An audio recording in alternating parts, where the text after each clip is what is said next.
Robots Radio. Games, lore, stories, community. Just press play.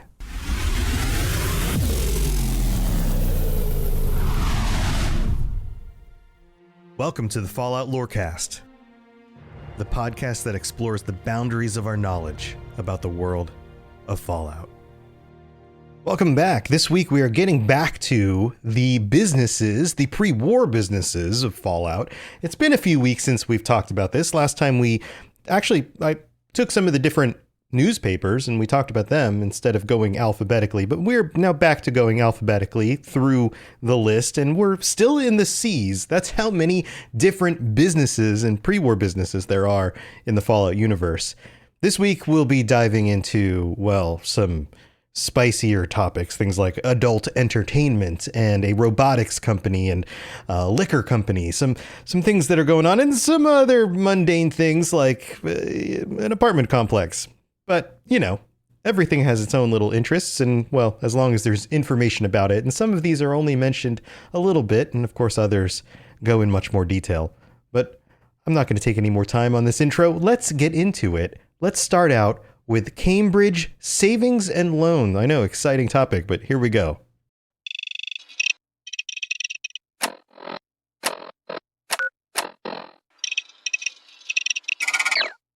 Cambridge Savings and Loan, or Cambridge S&L, is a company that shows up only in Fallout 4 and only in one tiny little reference. The Cambridge Police Evidence Terminal mentions this company in a evidence log. It says this is all it says right here. It says case 096-SE Holbrook Sedition Logs. Evidence log entry RHO-00. Object 1 times statement of Mr. N. Fredericks, President S&L. That's the reference right there. Status transferred to Federal Officer J. Dobson. Evidence log entry RHO-01. Object 1 pamphlet, Your Rights at Work, recovered from suspect's desk, Cambridge S&L. Status transferred to Federal Officer J. Dobson. So again, very similar reference, all from a suspect who worked at Cambridge S&L. But what was this suspect doing? Well, the next evidence log reveals it. It says RHO-02, object 1 times pamphlet, Unionize Today, spelled UYOU-NIONIZE, Unionize Today. Recovered from suspect's desk, Cambridge S&L, transferred to the same officer, J. Dobson. This is the only reference of this location. There was somebody at this savings and loan company who was supportive of unionizing, and this became evidence in some case at the police department. And unfortunately, we don't really have any other details about this. Maybe this was illegal at the time. Maybe unionizing was no longer something that you were allowed to do, or maybe it was evidence to or against the morality of this individual in whatever investigation was going on here. But with our understanding of the way things had kind of devolved in this, well, post-capitalist society before the bombs dropped, chances are unionizing was not something that the government was too excited about. In fact, it's heavily implied here that unionizing would have been illegal, that this N. Fredericks, who was the company president, was actually breaking the law by supporting unionizing for this specific office of Cambridge Savings and Loan. So that gives you some insight. A savings and loan company, not particularly interesting usually, and one of those little companies that you would expect would exist in a world like this. But the idea that the president of this company was doing something illegal by supporting unionization for his workers is, well, pretty dark. Now, we all have different opinions about unions and the benefits and drawbacks of that, but I think most people can probably agree that the right to do so should be allowed. Whether you agree to join the union or not is a personal matter and depends on many other variables. But I don't know that I would want to live in a well, pre-war society like Fallout without at least the right for that to be an option, especially as time moves on and more people get abused by their workplaces. There needs to be pushback. In the history of our own country, you look at the Gilded Age that was like the 1910s, 1920s, and the amount of abuse that employees took from their employers was ridiculous. And it wasn't, if it wasn't for the fact that unions existed, we wouldn't have ever had a period after that where people had more rights. So sure, nothing is black and white. Everything can be taken to extremes, but I think we can all agree that flat out making unions illegal is not necessarily the kind of world that we would want to live in. And it just shows how dark the world was even before the wasteland existed.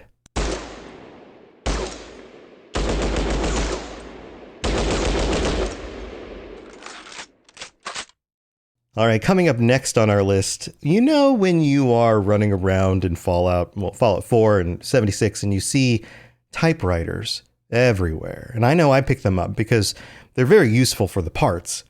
Have you ever thought about who is the company behind all of these baby blue colored looking typewriters?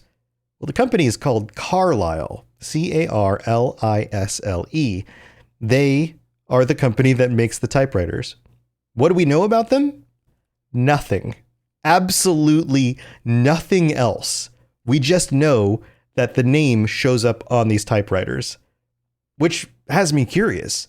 A company in a world where there are computers and robots that can still make a living creating typewriters, not to mention the fact that typewriters were still valuable and used in the workplace, even though you had things like Pip-Boys. And I know Pip-Boys were specific to vaults and all of that, but typewriters, they still existed. Have you ever thought typewriters? But we don't know anything else about Carlisle. Did they make all of their money from typewriters? Were they involved with, I don't know, making keyboards for computers or interfaces for robots or anything else that you would use that would have to do with buttons and pushing things, or the mechanism of printing? Did they create printers? No, we don't know. All we know is that they made these little blue typewriters, and that's it. So the next time you pick up one of those typewriters, think of Carlisle. That should be one of their advertisements. Welcome to Casa Madrid, cheapest, cleanest whores in all New Vegas. If you want to know the rates for Poon, talk to the whores. Just across the street from Miguel's pawn shop is a little establishment that will, well, cater to your needs if you don't have the caps to go down to New Vegas proper, to the main strip, when you're looking for, well, your own sort of strip, or at least somebody else to strip for you and do other things.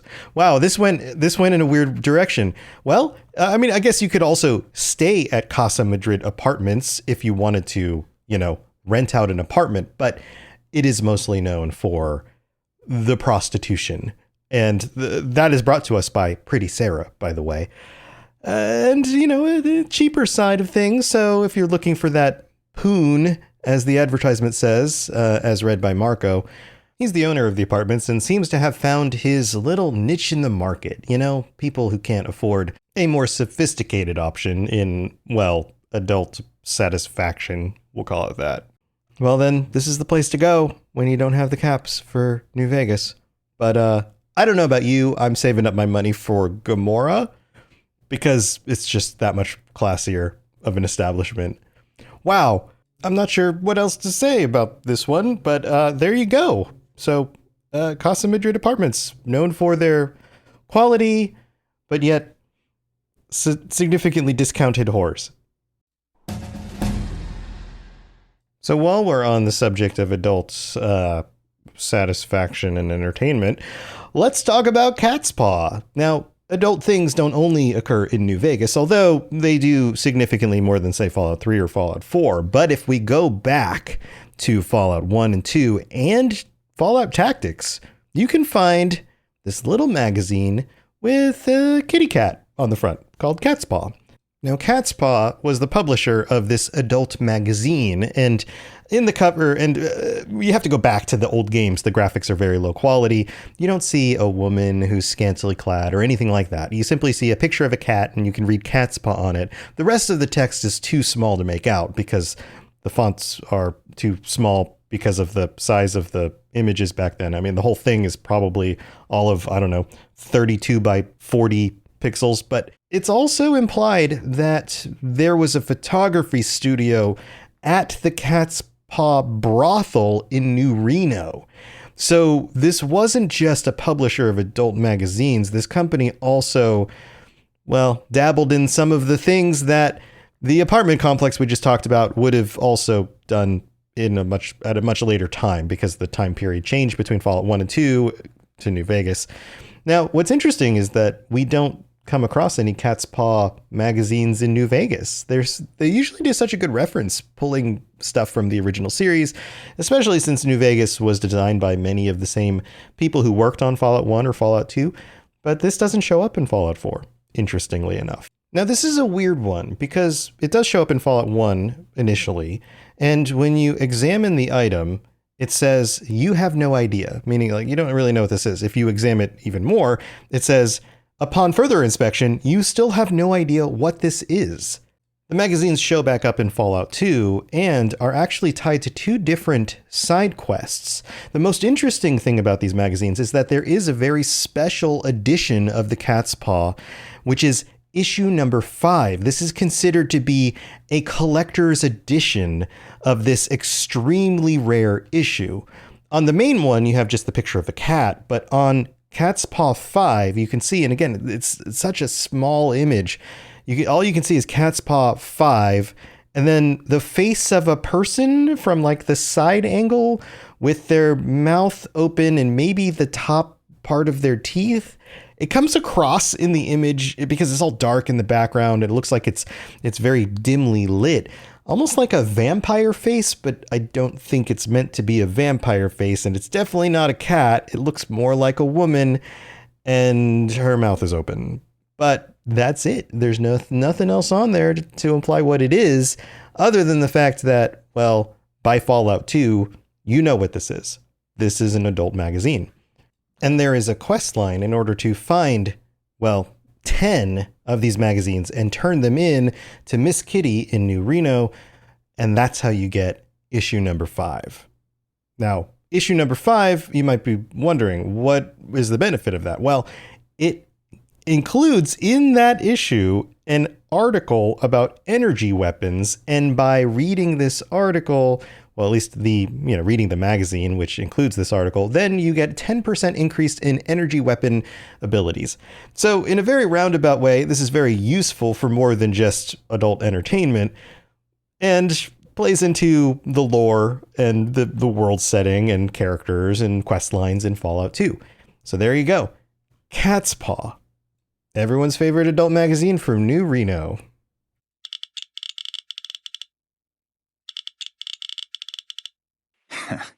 Well, the only place I know of locally would be Cerulean Robotics. But that place has been overrun by vermin for years. If you want to check the place out, you can find it on the west side of Freeside. The entrance is on the back side of the building.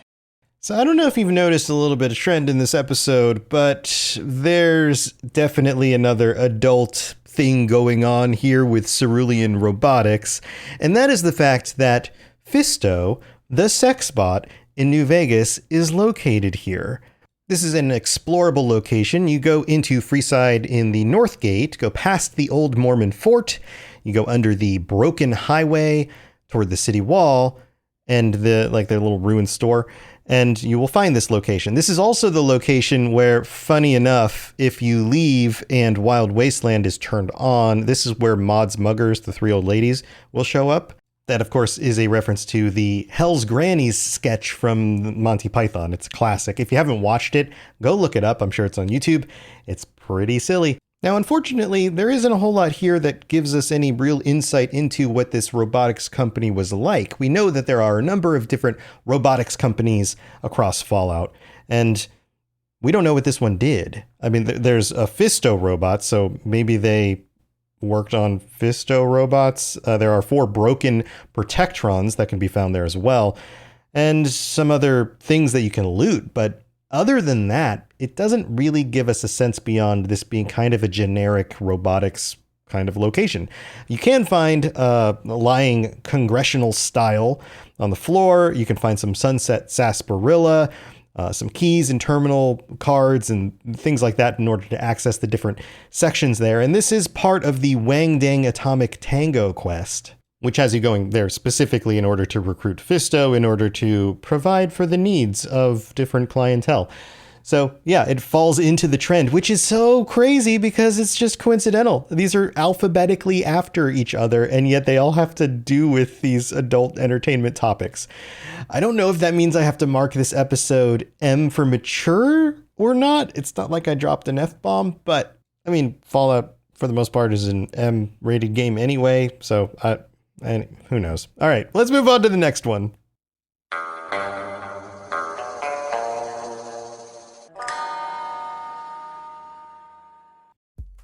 It's time for that spring reset. I'm taking a look at everything in my closet and figuring out that, oh no, this absolutely needs to go. And it's about time I replace things so that my clothes aren't older than my 15-year-old. Now you might think that they lasted that long because they were well made, but no, they're in terrible condition. Unlike the new jeans I just got from Quince. Jeans have always been my personal go-to because you can kind of wear them for lots of different things, but maybe they're not your thing. Maybe you're looking for, 100% European linen with insanely soft flow knit activewear fabric. It's definitely getting warmer, and their flow knit activewear is moisture wicking, anti-odor, and soft enough that you'll actually want to wear it every day. So pick out what you want. You can't go wrong because they have prices 50 to 60% less than similar brands. And like I said before, they are high quality. I continue to wear their clothes all the time, and I know that these new jeans are going to last me a lot better than the other things in my wardrobe. And on top of it, they look great. They're so comfortable, and I spent just as much on the jeans that I am now cleaning out of my wardrobe. So if you're looking for something better, just all around better, go check out Quince. So go do it right now. Refresh your wardrobe with Quince. Go to quince.com/falloutlore for free shipping and 365-day returns. Now available in Canada too. Go to quince.com/falloutlore for free shipping and 365-day returns. Quince.com/falloutlore.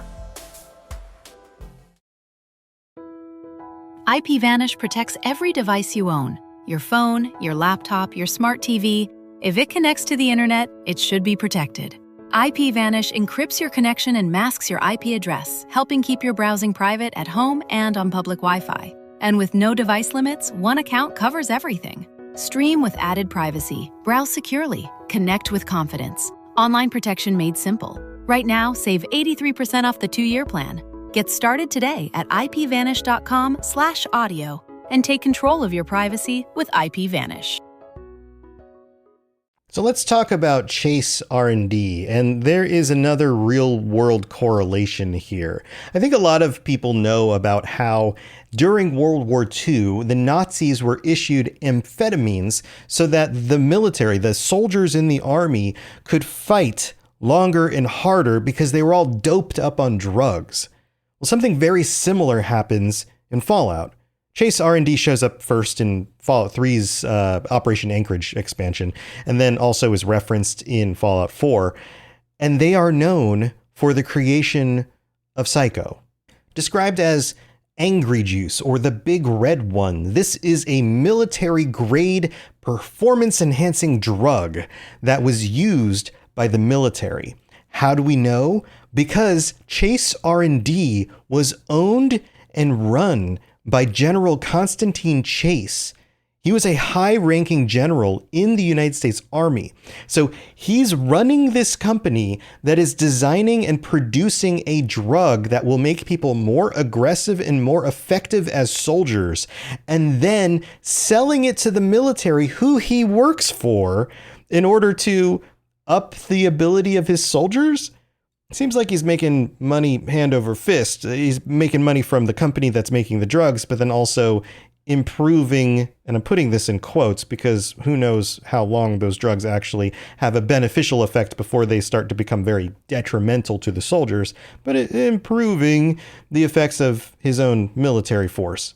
Now, what makes this even more sketchy is that the drug Psycho was in clinical trials to make sure that this was something that wouldn't have too many adverse effects. Any drug that gets used by the public has to go through clinical trials in order to make sure that it's safe. And if it's not safe, what situations does it still have benefits for if there's extreme, situations and things like that? Well, the clinical trials weren't even complete. And he issued and okayed the use of this drug on his own soldiers.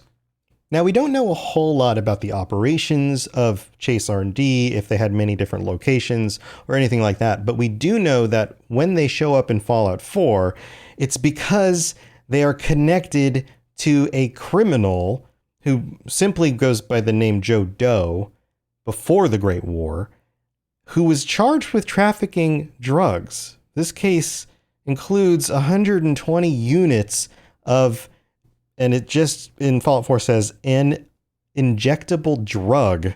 So it doesn't specifically say Psycho, but it's highly implying that it's Psycho. And it's stamped with a seal that says property of Chase R&D. As far as we know, Psycho was the drug that Chase R&D was making. And this information, get this, comes from a Coast Guard pier terminal. The Coast Guard, like the Army, is a branch of the U.S. military. So this implies that before the Great War, the Army wasn't the only people or the only group using Psycho, that this had actually permeated to a completely different branch of government and was still not wholly legal, but was probably being used by soldiers more than anybody knew. Now, there's something about this to me that feels nefarious in a different kind of way than the idea that they were trying to make super soldiers. In the context of trying to make a super soldier, they initially were taking, people that they had captured in war from the Chinese and then criminals and these other groups. And yeah, that's not great. That's not good. But it's another thing to be taking your own military service people and then issuing them a drug that hasn't even been approved in order to just make them operate better in the field. Both are sketchy, absolutely. And yeah, you're turning people against their will, the Chinese soldiers and the prisoners, into super mutants and not actual super soldiers due to the testing of trying to make that work. But in the context of this, these are service personnel. These are the very people in your army, in your military, who are being used as guinea pigs. And yeah, both of these things are terrible. Don't get me wrong. Testing on human beings, period, is terrible. Without their express consent or knowledge about it, absolutely. Turning people into super mutants, that's absolutely terrible. Yes. But at the same time, it feels like it's even worse to do this to your own service members, men and women who signed up to the military in order to protect their country with the belief that the military would help take care of them too.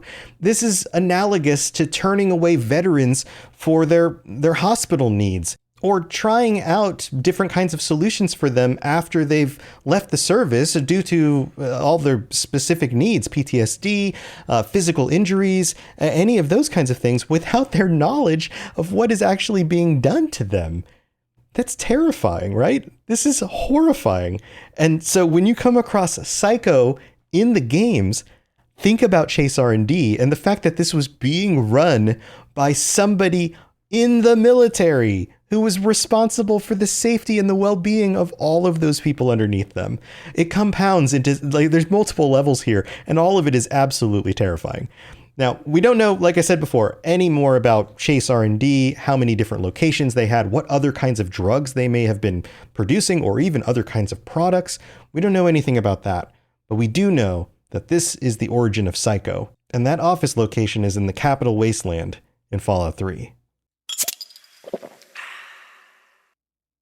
In a response to the food riots before the Great War, the White House issued a statement. This comes from Warren Eccleston, who says, "The president himself has been forced to substitute cube steak for his nightly prime rib, and the only wine available is a detestable Chateau Montrose 2043. But does he whine? Does he take to the streets like a rabid red? This is clearly missing the point. People are starving, and yet he has to eat steak and drink wine. I'm sure that they're crying tears over the president being inconvenienced while still being able to eat and enjoy a wine, even if it's a detestable Chateau Montrose. Now, Chateau Montrose is the next topic here because it starts with a C, and this is actually a real product. There is a Chateau Montrose in the real world with the same name. And so I don't know if this was originally meant to be a reference to that real world company. Maybe not. Maybe they just came up with the name because they thought it sounded good and it was coincidence. And this is the only reference to Chateau Montrose. So it doesn't come up in any of the other games, just Fallout 3 and just in this one location. So outside of that, we don't know much else about them, or if it was actually detestable, or if that was one of those opinions that the elite had about so many things that most people would be like, nah, it's actually pretty good. So we don't really know much more about that. But here, let's move on to another adult beverage. So many adult things in this episode.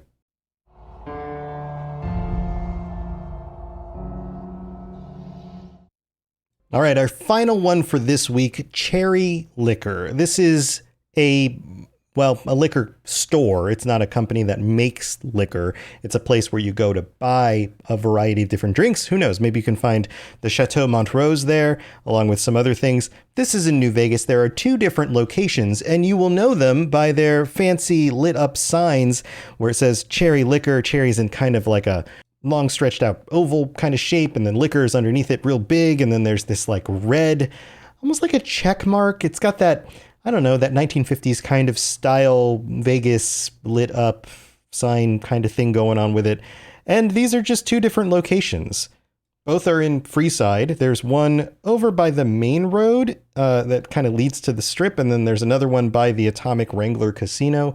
And like so many locations, these are boarded up and they're just kind of these kind of rundown looking buildings. But you can still tell what they originally were because the sign is still there. Although not in the best condition anymore. So do we know what they sold? Well, yes, we do, because the bottom of the sign says beer, wine, pops. So they may very well have carried Chateau Montrose, but they probably also carried, some beer and some Sunset Sarsaparilla and some Nuka-Cola or whatever else you wanted to drink while on your way to the Strip, or just, hanging out in the cheaper locations because you can't afford that, classy adult entertainment that you wanted, that I talked about earlier in this episode. But outside of that, nothing else. In fact, the cherry is in a script, but you would expect that it would be red or something like that. There is no other design. It's not like there's a cherry at the top or a drink kind of shaped like a martini glass with something in it. None of that. Just a very simple sign, green and red with like a red check mark looking thing. And that's it. Cherry liquor. So swing by on your way to the casinos, pick up a nice refreshing beverage, and enjoy yourself, because as we've discussed in this episode, there's something in New Vegas for all of your needs.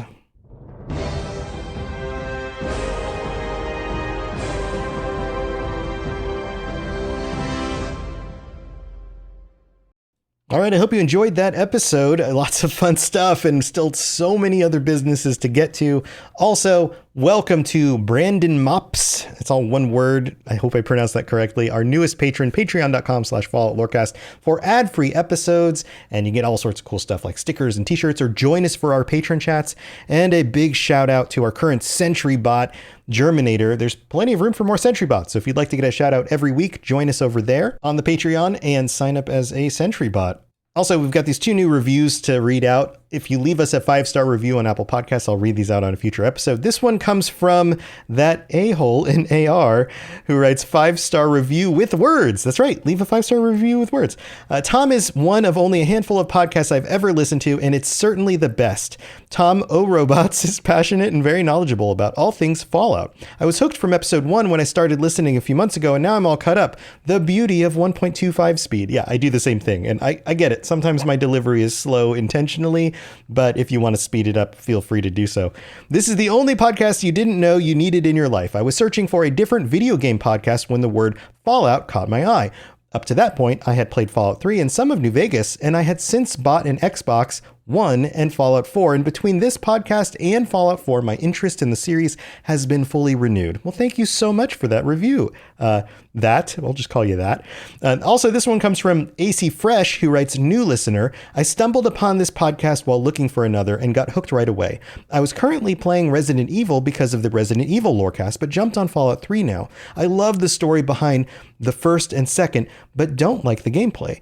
This podcast gives details others miss and keeps it short and sweet. Episode 30 right now, but I'll catch up soon. Happy trails. Well, so glad that both of you found me from other shows or just looking for other stuff, and you gave it a shot and you decided to stick around and you took the time to leave a review. Thank you so much for that. It is incredibly valuable to do that. It really does help out the show, and also sharing with your friends and all the other stuff that I always say. So thanks for being here this week, everybody. I hope you're enjoying these businesses as much as I am, and I'm excited for future episodes, so I'll see you next week. And until then, stay safe out there. And, if you need a budget option for adult entertainment, well, you just got a whole bunch of them. See you next time. To plug into everything else we're doing, check out robotsradio.net. Reach out to me on Twitter at robots_radio. Check out the Robots Radio Rocket Club, where you can join me and a bunch of our other creators creating your podcast, starting a new podcast, or helping your current podcast grow. There's more information about that on robotsradio.net as well. And you can always talk with us and the entire community, over 2,000 people on the Robots Radio Discord. Come join us. We'd love to chat with you. See you guys next time.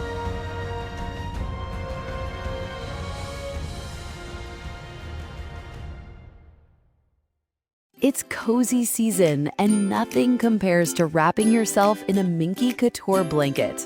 Luxuriously soft, perfectly warm, thoughtfully made. From movie nights to chilly mornings, Minky Couture turns everyday moments into pure comfort. Once you feel it, you'll understand why it's called the original best blanket ever. Visit minkycouture.com or a store near you and make this cozy season your softest one yet.